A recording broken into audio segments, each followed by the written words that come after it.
night, good evening. It's your girl Nida.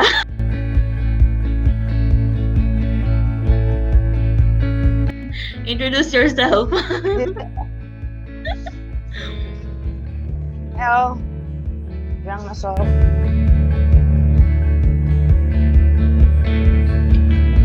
Live from my bedroom.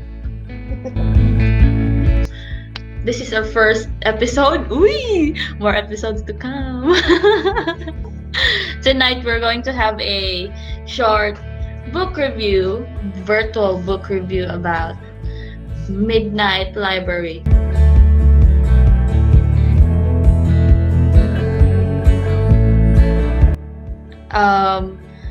The book was released August 2020, right?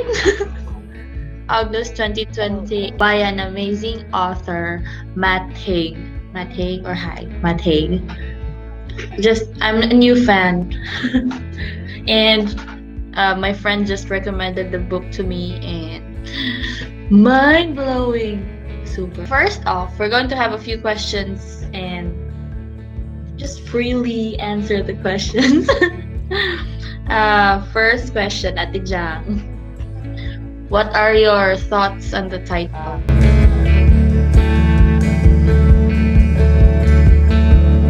Actually, the title is a bit, what I call it. It's very interesting. It's very eye-catching. The title itself would make you wonder, what is it about? What is it about? Like, I'm actually a fan of fiction, or I mean, but this is a fiction. But I'm more of a fantasy reader. I love to read Harry Potter or very magical books like even Lord of the Rings. I really thought that it's that kind of book. I thought that it's very magical, but in some ways, yeah, the book is magical. I just didn't expect it to be like that. So yeah, that's the title. At first, when I read the title, I mean, what's this book about? Midnight Library, interesting. And yeah, it's a literal midnight library. Literal midnight library. And nope, we won't give spoilers. You read the book on your own, dude. Yeah, a very eye-catching, very midnight library. You think, what's going to happen in this book? What are the things that will make you be drawn to this book? Like, yeah, if you're into fantasy, if you're into, how do you call those things? Yeah, a different genre of, unlike real life stuff. I thought it was the same as Chicken Soup for the Soul, because when you read it, it's like, oh, something spiritual, something about life. But yeah, it's about life and very interesting. The title alone is very interesting. Very Cheers to intriguing. that, Mr. Author. Okay, next. So the book has a total of how many chapters? It has a total of, let me check. I don't know how, I'm not going to count, but it has different many chapters. From all the chapters of the book, what's your favorite chapter? Or not just a chapter, maybe favorite chapters, favorite part of the book. Do you have any?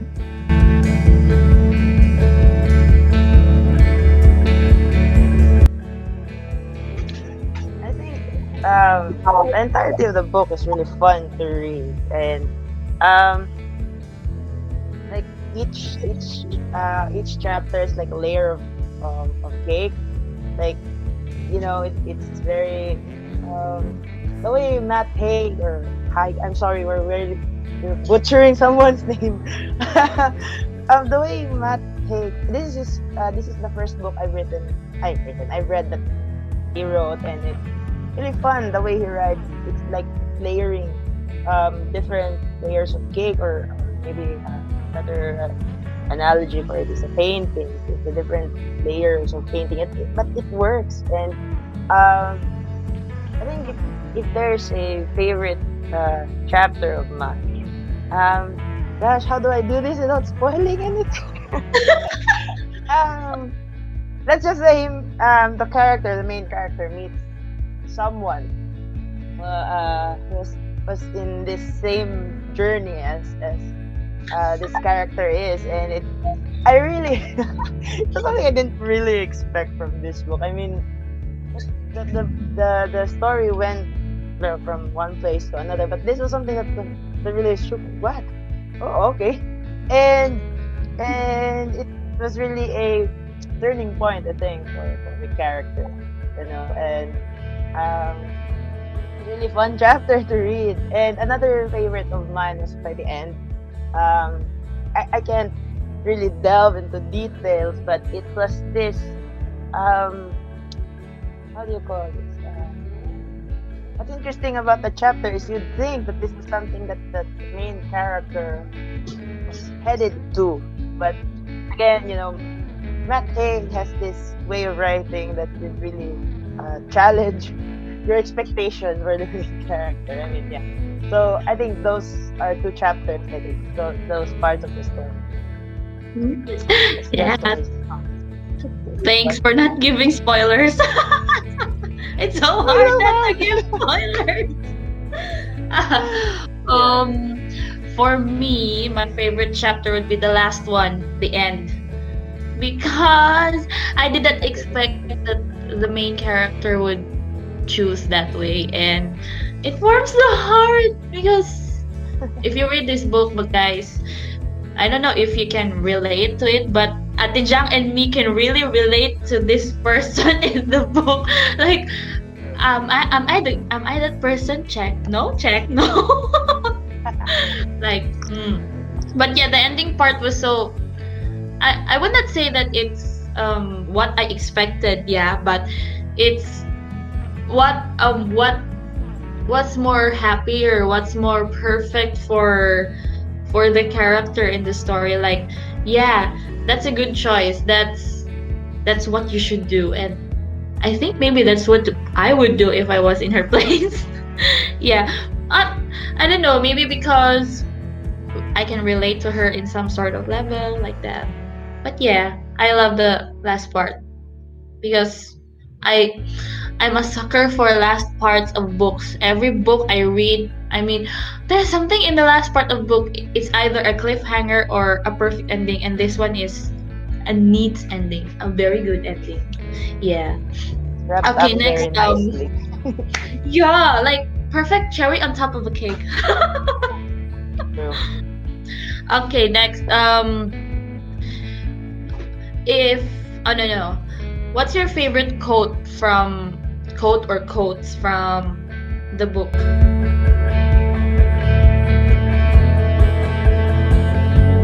I'll go first.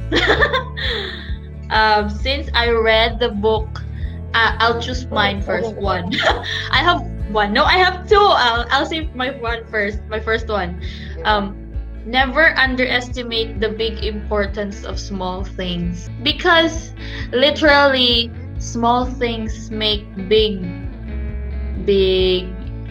outcomes. Like a small decision can create a ripple or can create a huge effect in what you do, in what you say, in everything. Just the tiny details, like what we have this simple joys, right? Simple joys are the small things that in life that creates a huge impact to us. Like it could either make us happy, or these tiny things can make us sad, right? So never underestimate the importance of the big importance of small things, because one tiny step can, or one tiny thing, one small thing can really create a huge impact in your life, whether it's good or bad. So better be careful with what you say, what you do, and everything. So that's my first one. How about you, Ate Jang? Do you have your other Yeah, quote I already? screen capped as much as I could with this. I really tried to look for the first one that really struck me, but I couldn't find it. So I think the so many quotes in this book. I think Matt Haig has really a way with words. It's really really touches and tugs the heartstrings, you know. But just like what Nida said, this book really hits home. It's really close to home, and I think one of the quotes that really uh, touched me, or that are really stuck to me, was this one, when one of the characters told Nora.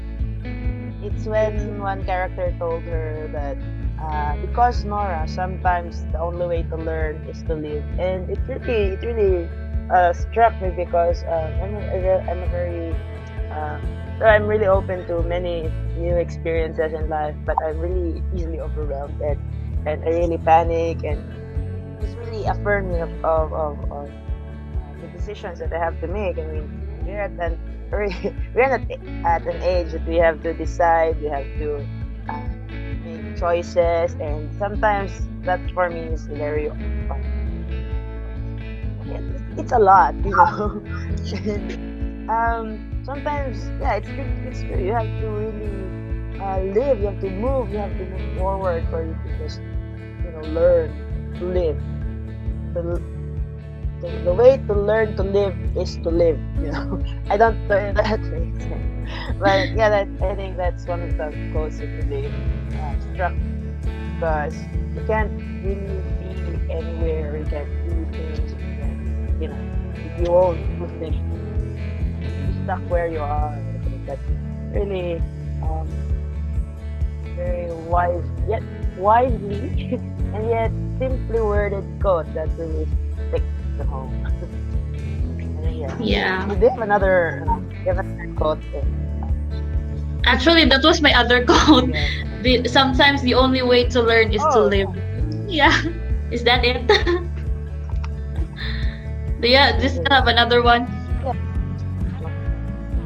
I have another one.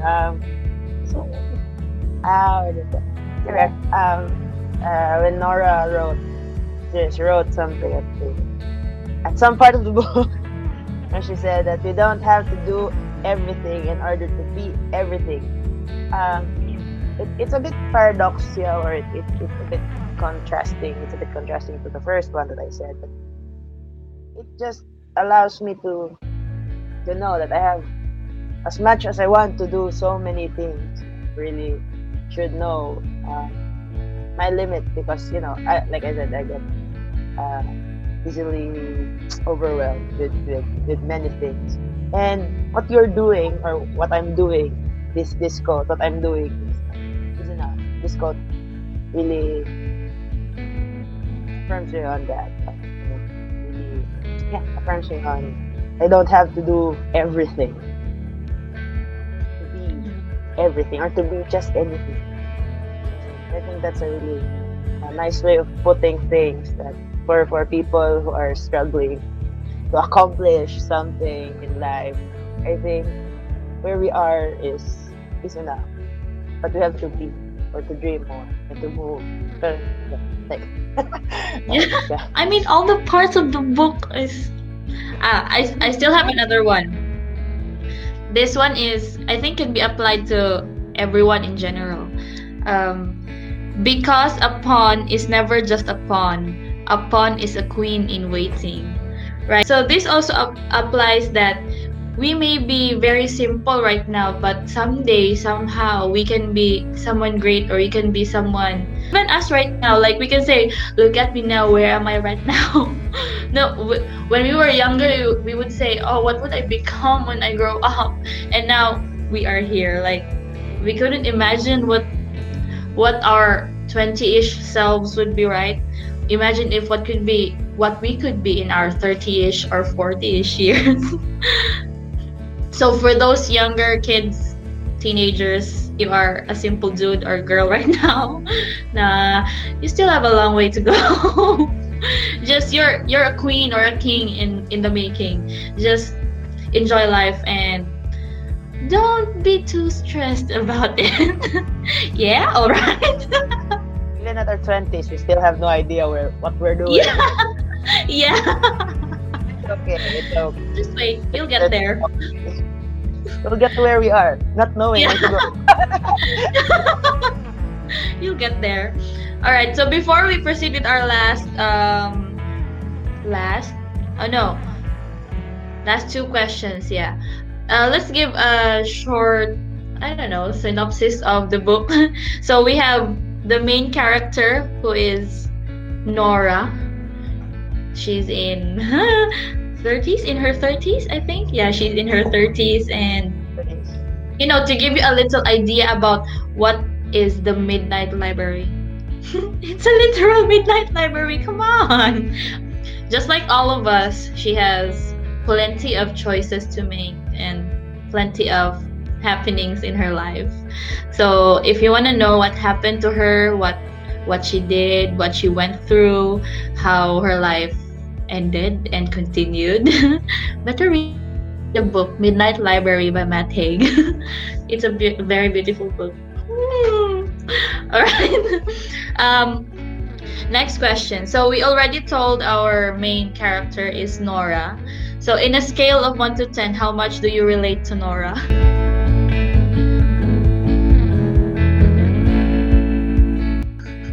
Oh my god. Like reading the book, I was like, Matt Haig, are you there?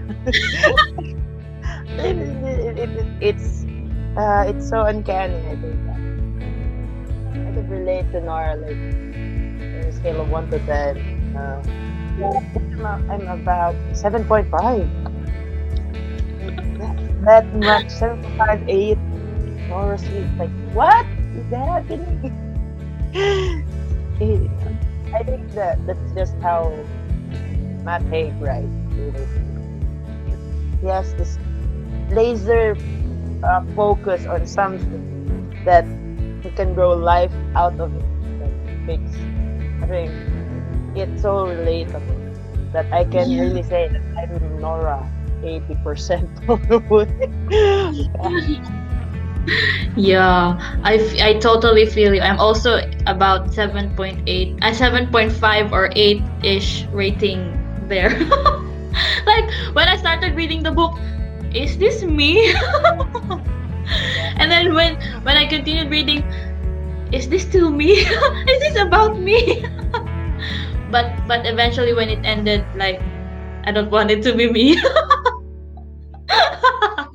It's fun though. And we're down to our last question. So I don't know if we can say this, but the end somehow is very fulfilling, right? But if you were to give an ending to Nora's story, how would you end it your way?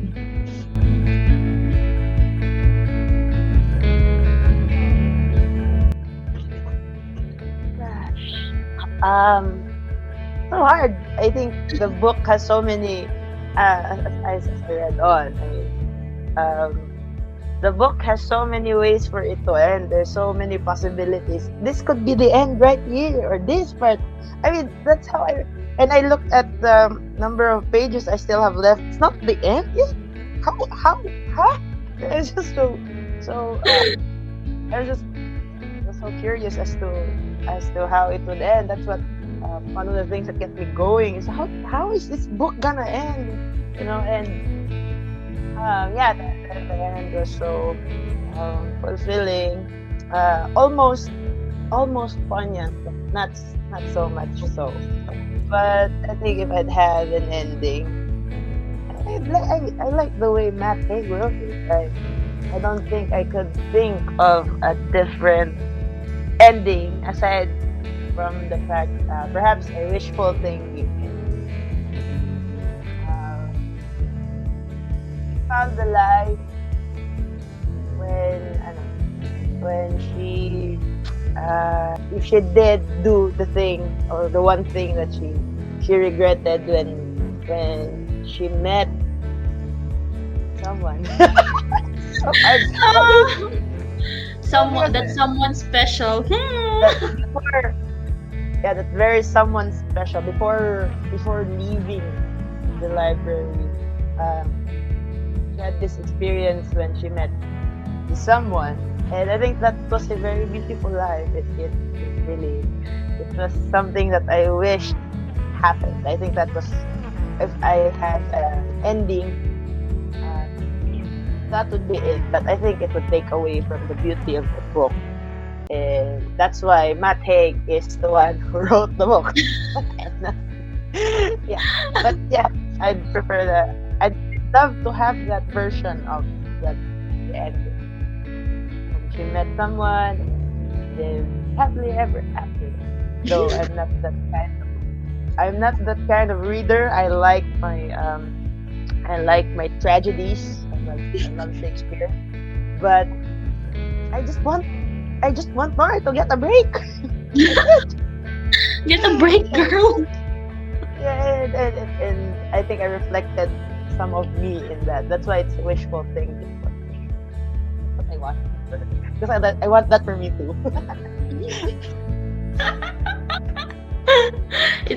It's like putting your shoes in the shoes of the character. Yeah. All right, thanks. For me, if I were to give an ending, I wouldn't give a different ending. I mean, I'm satisfied with how it ended.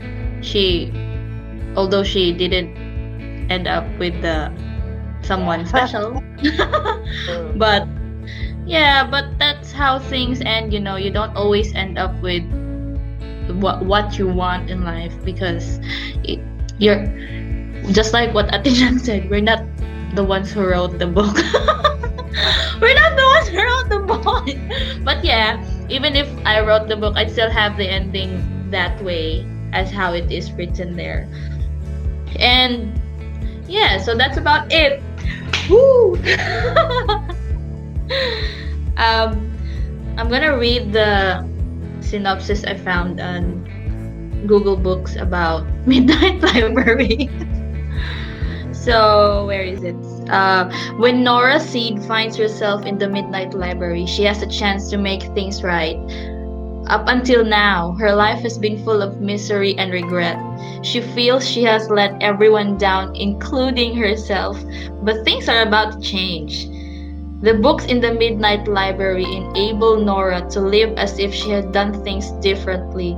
With the help of an old friend, she can now undo every one of her regrets as she tries to work out her perfect life.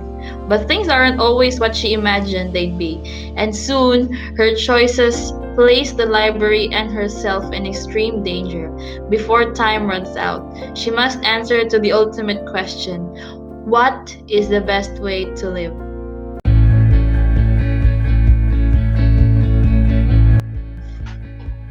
Yeah, what is the best way to live? And let's leave that question to to everyone who sees this. Leave a comment down below. What is the best way to live? That's our cliffhanger for today, for our first episode. Yee, first episode. So yeah, it has been a fun first episode, first night, and we'll have plenty more. We'll invite friends when they have time to join us. More friends. Go friends, read books, and also read more books from Mate. His books are so perfect. I actually read two, Midnight Library and The Humans, and boy,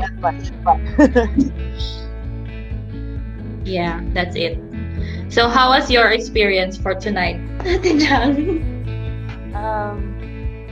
Yeah, it's fun. It's really fun to get to talk about something that I love. I love books, and I love thinking about books. Actually, write a little myself, and I wish I could write like how Matt writes. I mean, it's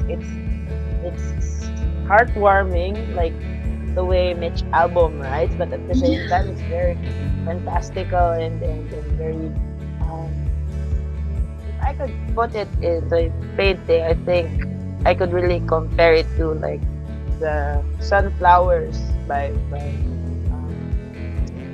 Gogh. It's so colorful, yet it's so somewhat close to reality, but it's so beautiful. I just so fun to read. I miss reading. Yeah. Life caught up.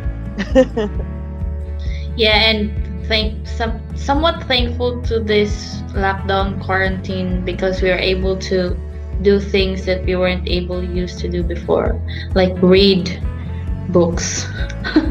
And very thankful to the availability of the ebooks that we are able to read the books without, purchasing it. But we still need to purchase the books. It helps the Right. authors. It helps. Yeah. So that would be it for tonight. It's from your Curly Girls book review. Thank you, everyone. This has been Nida. Yeah. Bye bye. Read. Read, everyone. Read. Read.